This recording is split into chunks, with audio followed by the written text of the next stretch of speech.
Hey folks, welcome back. Tonight I'm going to be reading the fourth part of Charlotte's Web by E.B. White. Pictures by Garth Williams. There's not too many pictures, but there's some. And I hope you're having a good day or night, whatever time it is for you. I hope you're doing good. And I'm going to get started by lighting an L match, as usual.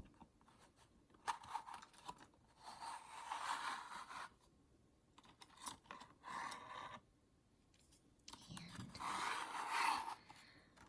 going to light 2 candles tonight, just in case one starts going out. Here we go.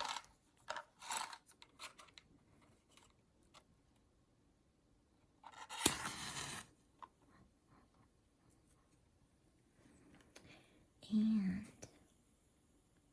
I would deeply appreciate it if you would like this video and subscribe if you haven't subscribed yet. I'm trying to make a video once a week. Let's blow out the candle.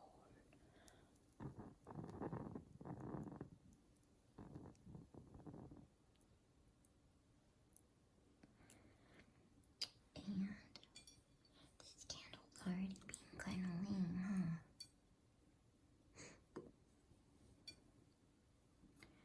And instead of activating our little session with quartz crystals, we're gonna ring a little bell.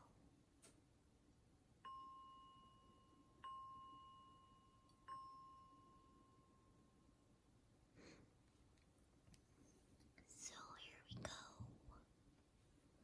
Let's see what chapter we're on.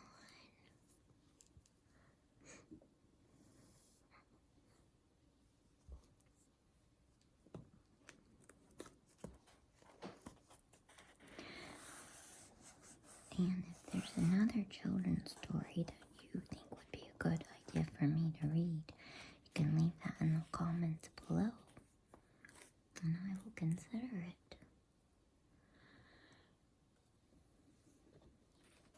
Thanks again for joining. Here we go. Tonight we're starting on chapter 10, an explosion. Day after day, the spider waited, head down, for an idea to come to her. Hour by hour, she sat motionless, deep in thought.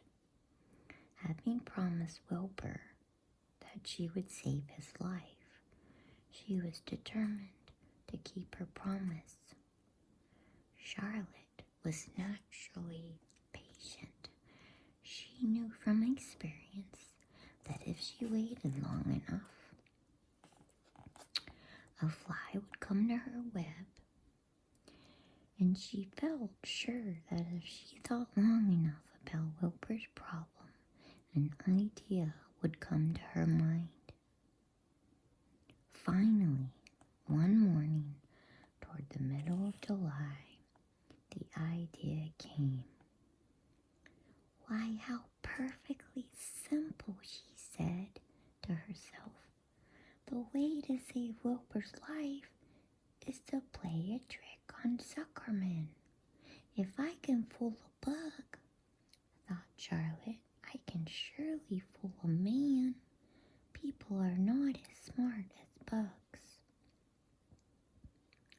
Wilbur walked into his yard just at that moment. What are you thinking about, Charlotte? He asked. I was just thinking, said the spider, that people are very gullible. What does gullible mean? Easy to fool, said Charlotte. That's a mercy, replied Wilbur, and he lay down in the shade of his fence and went fast asleep. The spider, however, stayed wide awake, gazing affectionately at him and making plans for his future. Summer was half gone. She knew she didn't have much time. That morning, just as Wilbur fell asleep, Avery Arable wandered into the Zuckerman's front yard, followed by Fern. Avery carried a live frog in his hand. See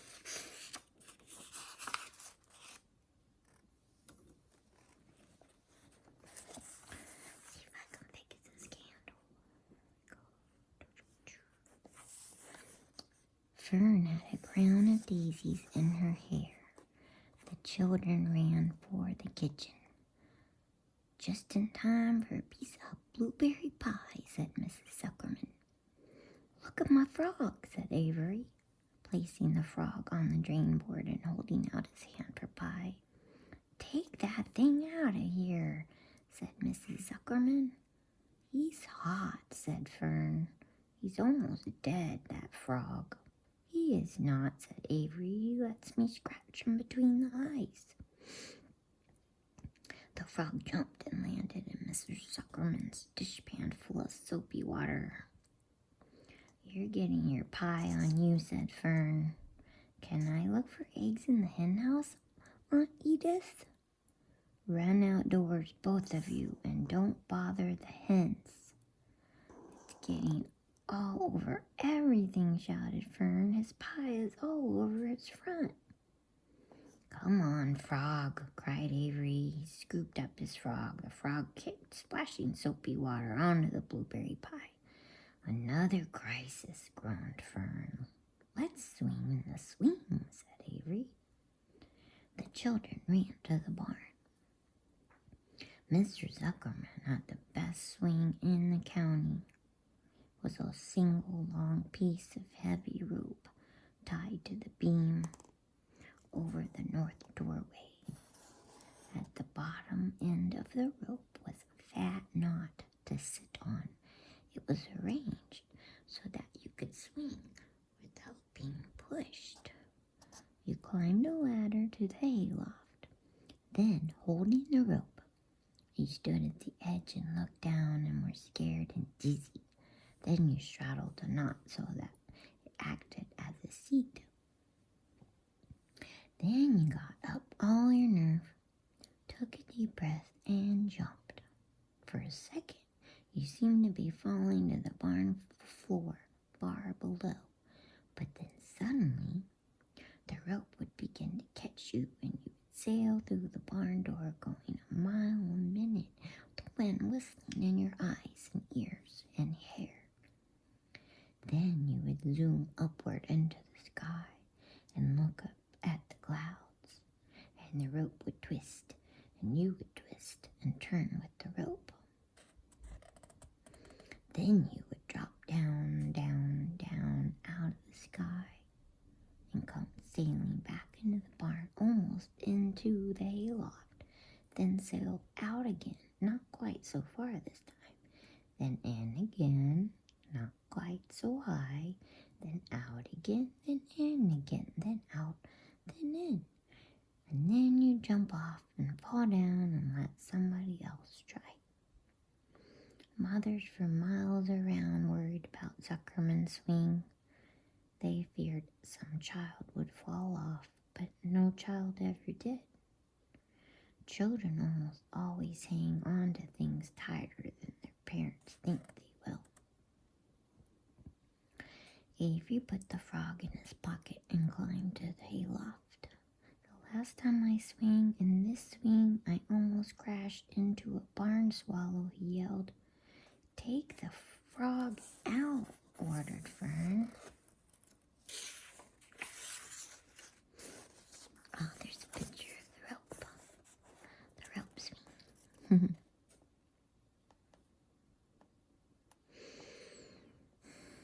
Avery straddled the rope and jumped. He sailed out through the door, frog and all, and into the sky, frog and all. Then he sailed back into the barn. Your tongue is purple, screamed Fern. So is yours, cried Avery, sailing out again with the frog. I have hay inside my dress. It itches, called Fern. Scratch it, yelled Avery as he sailed back. It's my turn, said Fern. Jump off. Fern's got the itch, sang Avery. When he jumped off, he threw the swing up to his sister. She shut her eyes tight and jumped. She felt the dizzy drop, then the supporting lift of the swing. When she opened her eyes, she was looking up into the blue sky and was about to fly back through the door. They took turns for an hour. When the children grew tired of swinging, they went down toward the pasture and picked wild raspberries and ate them. Their tongues turned from purple to red. Fern bit into a raspberry that had a bad-tasting bug inside it and got discouraged. Avery found an empty candy box and put his frog in it. Ah, poor frog. The frog seemed tired after his morning in the swing. The children walked slowly up toward the barn. They too were tired and hardly had energy enough to walk. Let's build a tree house, suggested Avery. I want to live in a tree with my frog. I'm going to visit Wilbur, Fern announced. They climbed the fence into the lane and walked lazily toward the pig pen. Wilbur heard them coming and got up. Avery noticed the spider web, and coming closer, he saw Charlotte.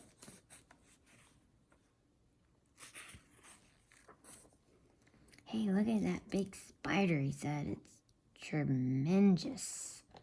Leave it alone, commanded Fern. You've got a frog. Isn't that enough? That's a fine spider, and I'm going to capture it, said Avery. He took the cover off the candy box. Then he picked up a stick. I'm going to knock that old spider into this box, he said. Wilbur's heart almost stopped when he saw what was going on. This might be the end of Charlotte if the boy succeeded in catching her. You stop it, Avery, cried Fern. Avery put one leg over the fence of the pig pen. He was just about to raise his stick to hit Charlotte when he lost his balance. He swayed and toppled and landed on the edge of Wilbur's trough. The trough tipped up and then came down with a slap. The goose egg was right underneath. Ugh. There was a dull explosion as the egg broke, and then a horrible smell. Fern screamed. Avery jumped to his feet. The air was filled with the terrible gases and smells from the rotten egg. Templeton, who had been resting in his home, scuttled away into the barn. Good night, screamed Avery. Good night. What a stink. Let's get out of here. Fern was crying. She held her nose and ran toward the house. Avery ran after her, holding his nose. Charlotte felt greatly relieved to see him go. It had been a narrow escape. Later on that morning, the animals came up from the pasture. The sheep, the lambs, the gander, the goose, and the 7 goslings. There were many complaints about the awful smell, and Wilbur had to tell the story over and over again, and how the arable boy had tried to capture Charlotte, and now the smell of the broken egg drove him away just in time. It was that rotten goose egg that saved Charlotte's life, said Wilbur. The goose was proud of her share in the adventure.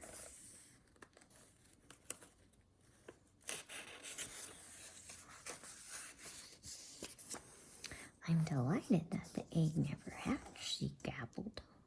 Templeton, of course, was miserable over the loss of his beloved egg. But he couldn't resist boasting.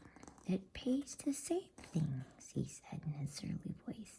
A rat never knows when something is going to come in handy. I never throw anything away. Well, said one of the lambs, this whole business is all well and good for Charlotte, but what about the rest of us? The smell is unbearable. Who wants to live in a barn that's perfumed with rotten egg? Don't worry, you'll get used to it, said Templeton. He sat up and pulled wisely at his long whiskers, then crept away to pay a visit to the dump. When Lofi showed up at lunchtime carrying a pail of food for Wilbur, he stopped short a few paces from the pig pen. He sniffed the air and made a face. What in thunder, he said, setting the pail down. He picked up the stick that Avery had dropped and pried the trough up. Rats, he said. Phew, I might have known a rat would make a nest under this trough. How I hate a rat. And Lofi dragged Wilbur's trough across the yard and kicked some dirt in the rat's nest, burying the broken egg and all Templeton's other possessions. Then he picked up the pail. Wilbur stood in the trough, drooling with hunger. Lofi poured. The slops ran creamily down the pig's eyes and ears. Wilbur grunted. He gulped and sucked and gulped, making swishing and swooshing noises, anxious to get everything at once. It was a delicious meal. Skim milk, wheat middlings, leftover pancakes, half a donut, the rind of a summer squash, 2 pieces of stale toast, a third of a ginger snap, a fish tail, 1 orange peel, several noodles from a noodle soup, the scum off a cup of cocoa, an ancient jelly roll, a strip of paper from the lining of the garbage pail, and a spoonful of raspberry jello. Blech. Wilbur ate heartily. He planned to leave half a noodle and a few drops of milk for Templeton. Then he remembered that the rat had been useful in saving Charlotte's life, and that Charlotte was trying to save his life. So he left a whole noodle instead of a half. Now that the broken egg was buried, the air cleared and the barn smelled good again. The afternoon passed and evening came. Shadows lengthened. The cool and kindly breath of evening entered through doors and windows. Astride her web, Charlotte sat moodily, eating a horsefly and thinking about the future. After a while, she bestirred herself. She descended to the center of the web, and there she began to cut some of her lines.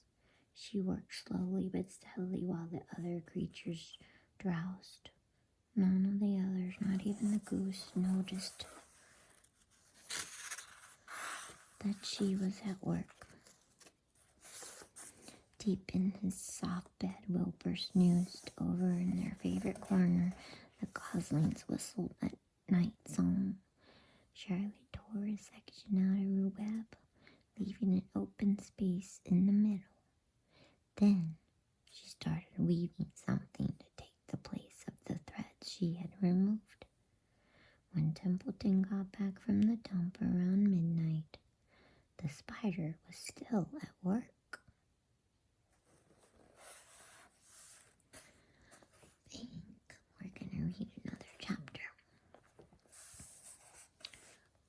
So, chapter 11, The Miracle. The next day was foggy. Everything on the farm was dripping wet. The grass looked like a magic carpet. The asparagus patch looked like a silver forest. On foggy mornings, Charlotte's web was truly a thing of beauty.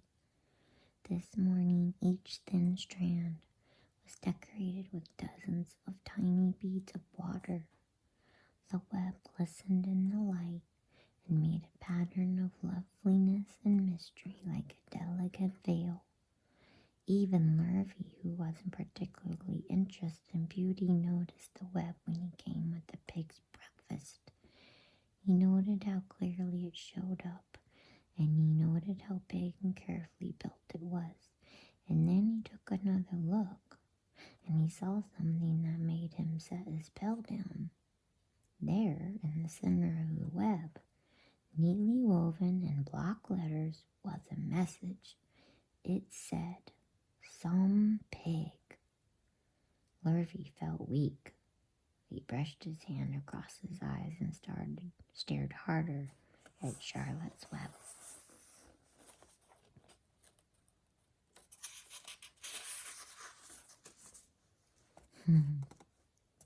"I'm seeing things," he whispered. He dropped to his knees and uttered a short prayer. Then, forgetting all about Wilbur's breakfast, he walked back to the house and called Mr. Zuckerman. "I think you'd better come down to the pig pen," he said. "What's the trouble?" said Mr. Zuckerman. "Anything wrong with the pig?" "No, not exactly," said Lofi. "Come and see for yourself."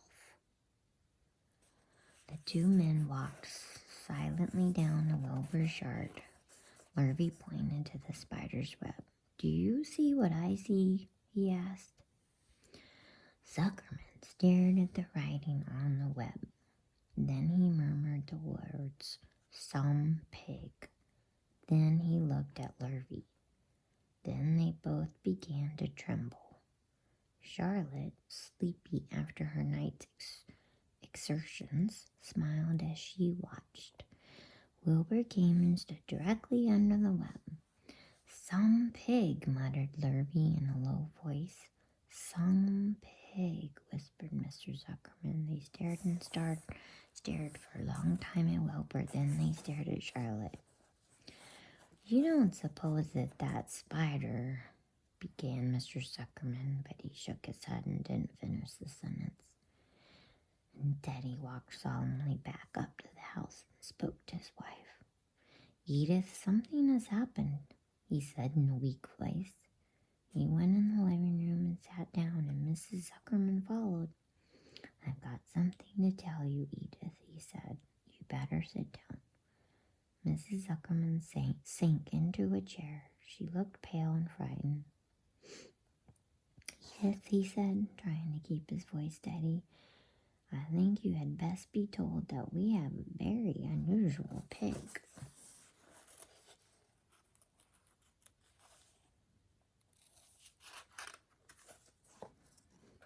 A look of complete bewilderment came over Mrs. Zuckerman's face.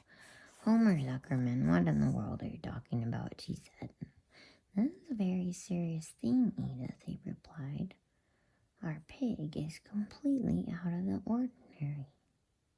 "What's unusual about the pig?" asked Mrs. Zuckerman, who was beginning to recover from her scare.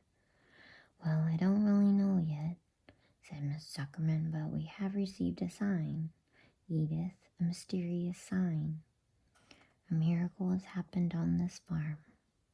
There's a large spider's web in the doorway of the barn cellar right over the pig pen, and when Lofi went to feed the pig this morning, he noticed the web because it was foggy, and you know how a spider's web looks very distinct in a fog. And right spang in the middle of the web there were the words, 'Some pig.' The words were woven right into the web. Well, lots of W's. They were actually part of the web, Edith. I know because I have been down there and seen them. It says 'Some pig,' just as clear as can be. There can be no mistake about it. A miracle has happened, and a sign has occurred here on earth, right on our farm, and we have no ordinary pig." "Well," said Miss Zuckerman, "it seems to me you're a little off. It seems to me we have no ordinary spider." "Oh, no," said Mr. Zuckerman. "Oh, no," said Zuckerman, "it's the pig that's unusual. It says so right there in the middle of the web." "Maybe so," said Mrs. Zuckerman. "Just the same, I intend to have a look at that spider." "It's just a common gray spider," said Zuckerman. They got up and together they walked down to Wilbur's yard. "You see, Edith, it's just a common gray spider." Wilbur was pleased to receive so much attention. Lofi was still standing there, and Mr. and Mrs. Zuckerman, all three, stood for about an hour, reading the words on the web over and over and watching Wilbur.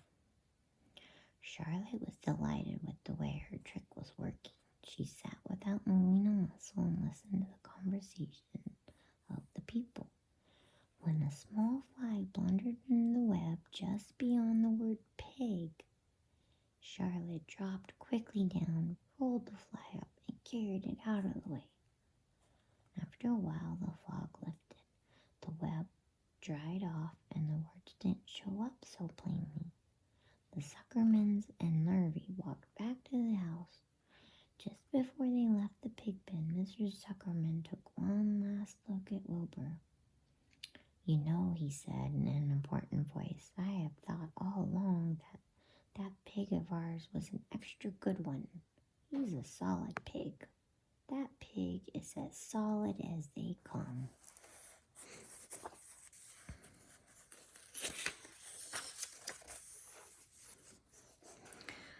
"You notice how solid he is around the shoulders, Lofi?" Sure I do," said Lofi. "I've always noticed that pig. He's quite a pig." "He's long and he's smooth," said Zuckerman. "That's right," agreed Lofi. "He's as smooth as they come. He's some pig." When Mr. Zuckerman got back to the house, he took off his work clothes and put on his best suit. Then he got into his car and drove to the minister's house. He stayed for an hour and explained to the minister that a miracle had happened on the farm. "So far," said Zuckerman, "only 4 people on earth know about this miracle. Myself, my wife Edith, my hired man Lofi, and you." "Don't tell anybody else," said the minister. "We don't know what it means yet, but perhaps if I give thought to it, I can explain it in my sermon next Sunday. There can be no doubt that you have the most unusual pig. I intend to speak about it in my sermon and point out the fact that this community has been visited with a wondrous animal. By the way, does the pig have a name?" "Why, yes," said Mr. Zuckerman. "My little niece calls him Wilbur. She's a rather queer child, full of notions. She raised the pig on a bottle, and I bought him from her when he was a month old." He shook hands with the minister and left. Secrets are hard to keep. Long before Sunday came, the news spread all over the county. Everybody knew that a sign had appeared in a spider's web on the Zuckerman place. Everybody knew that the Zuckermans had a wondrous pig. People came for miles around to look at Wilbur and to read the words on Charlotte's web. The Zuckerman's driveway was full of cars and trucks from morning till night. Fords and Chevys and Buick Roadmasters and GMC pickups and Plymouths and Studebakers and Packards and DeSotos with gyromatic transmissions and Oldsmobiles with rocket engines and Jeep station wagons and Pontiacs. The news of the wonderful pig spread clear up into the hills, and firemen came rattling down in buggies and buckboards to stand hour after hour at Wilbur's pen, admiring the miraculous animal. All said they had never seen such a pig before in their lives. When Fern told her mother that Avery had tried to hit the Zuckerman spider with a stick, Mrs. Arable was so shocked that she sent Avery to bed without any supper as punishment. In the days that followed, Mr. Zuckerman was so busy entertaining visitors that he neglected his farm work. He wore his good clothes all the time now, got right into them when he got up in the morning. Mrs. Zuckerman prepared special meals for Wilbur, Lofi shaved and got a haircut, and his principal farm duty was to feed the pig while people looked on. Mr. Zuckerman ordered Lofi to increase Wilbur's feedings from 3 meals a day to 4 meals a day. The Zuckermans were so busy with visitors, they forgot about other things on the farm. The blackberries got ripe, and Mrs. Zuckerman failed to put up any blackberry jam. The corn needed hoeing, and Lofi didn't find time to hoe it. On Sunday, the church was full. The minister explained the miracle. He said that the words on the spider's web proved that human beings must always be on the watch for the coming of wonders. All in all, Zuckerman's pig pen was the center of attraction. Fern was happy, for she felt that Charlotte's trick was working and that Wilbur's life would be saved. But she found that the barn was not nearly as pleasant. Too many people. She liked it better when she could be all alone with her friends, the animals. I think that we should probably end. We can do this short little one. Okay, chapter 12, a meeting. One evening, a few days after the writing had appeared in Charlotte's Web, the spider called a meeting of all the animals in the barn cellar. I shall begin by calling the roll. Wilbur? Here, said the pig. Gander? Here, here, here, said the gander. You sound like 3 ganders, muttered Charlotte. Why can't you just say here? Why do you have to repeat everything? It's my idiosyncrasy, replied the gander. Goose, said Charlotte. Here, here, here, said the goose. Charlotte glared at her. Goslings, 1 through 7? Beep, beep, beep, beep, beep, beep, beep, beep, beep, beep, beep, beep, beep, beep, beep, beep, beep, beep, beep, said the goslings. This is getting to be quite a meeting, said Charlotte. Anybody would think we had 3 ganders, 3 geese, and 21 goslings. Sheep? Yeah, answered the sheep all together. Lambs? Yeah, answered the lambs all together. Templeton? No answer. Templeton? No answer. Well, we're all here except the rat, said Charlotte. I guess we can proceed without him. Now all of you must have noticed what's been going on around here the last few days. The message I wrote in my web, praising Wilbur, has been received. The Zuckermans have fallen for it, and so has everybody else.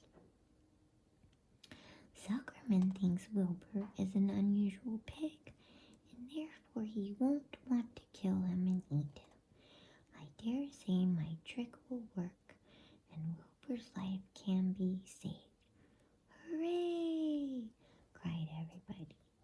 Thank you very much, said Charlotte. Now I called this meeting in order to get suggestions. I need new ideas for the web. People are already getting sick of reading the words, some pig. If anybody can think of another message or remark, I'll be glad to weave it into the web.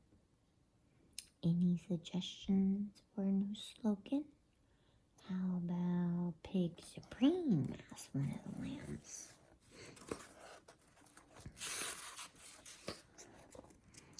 No good, said Charlotte. Sounds like a rich dessert.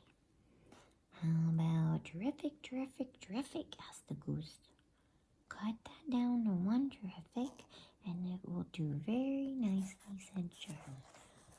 I think terrific might impress Zuckerman. But Charlotte, said Wilbur, I'm not terrific. That doesn't make a particle of difference, replied Charlotte. Not a particle. People believe almost anything they see in print.